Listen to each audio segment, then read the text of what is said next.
Հայաստանի և Հնդկաստանի արտգործնախարարները հեռախոսազրույց են ունեցել հունիսի 16-ին, հաղորդել է պաշտոնական Երևանը։ Ըստ ԱԳՆ-ի քննարկվել է տարածաշրջանում ստեղծված իրավիճակը, երկուստ էլ շեշտվել է ճգնաժամային պայմաններում մշտական կապի և սերտ համագործակցության կարևորությունը, այլ մանրամասներ երկու կողմի գերատեսչությունները չեն հաղորդում։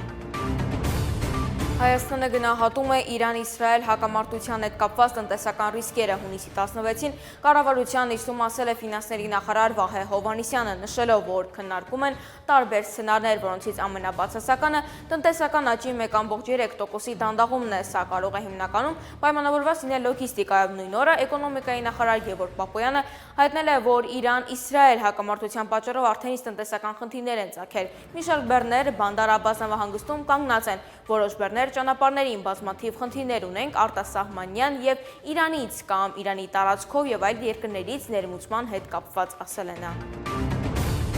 Անկարայում հունիսի 16-ին հանդիպել են Հայաստանի ԱԳ փոխնախարար Վահան Կոստանյանն ու Թուրքիայի փոխարտգործնախարար Բերիս Էքինջը, հայտնել է Հայաստանի ԱԳՆ-ն հանդիպման ընթացքում նրանք կարծիքներ են փոխանակել երկկողմ եւ տարածաշրջանային հարցերի շուրջ։ Անվտանգության խորհրդի քարտուղար Արմեն Գրիգորյանն էլ ավելի վաղ չէր հերքել, որ առաջիկայում վարչապետ Նիկոլ Փաշինյանը կմեկնի Թուրքիա հանդիպելու նախագահ Ռեջեփ Թայիպ Էրդողանին։ Թե ինչ օրակարգով կլինի հանդիպումը, Պաշտոնյան չէր բացահայտել։ Արմեն Գրիգորյանը չէր նշել նաեւ այցի օրը, ասելով, որ վարչապետ աշխատակազմը տեղեկությունը կհայտնի։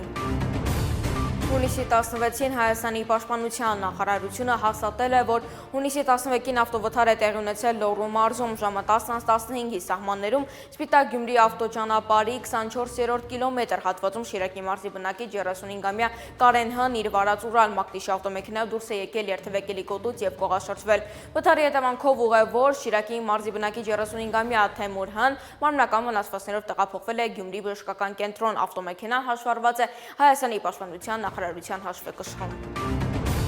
Հասարակցիները հունիսի 16-ին ակցիա էին իրականացրել, բնակիչները դժգոհում էին կառավարության տրանսպորտային բարեփոխումներից, նրանք փակել էին Երևան-Աշտարակ ճանապարհը, որը ոստիկանական ուժերը փորձում էին բացել։ Ոստիկաններից մեկն այդ ընթացքում անգամ հարվածել է տեղում աշխատող լրագրողներից մեկին, ավելի ուշ հայտնի դարձավ, որ միջադեպի մասնակից ոստիկանը ազատվել է ծառայությունից։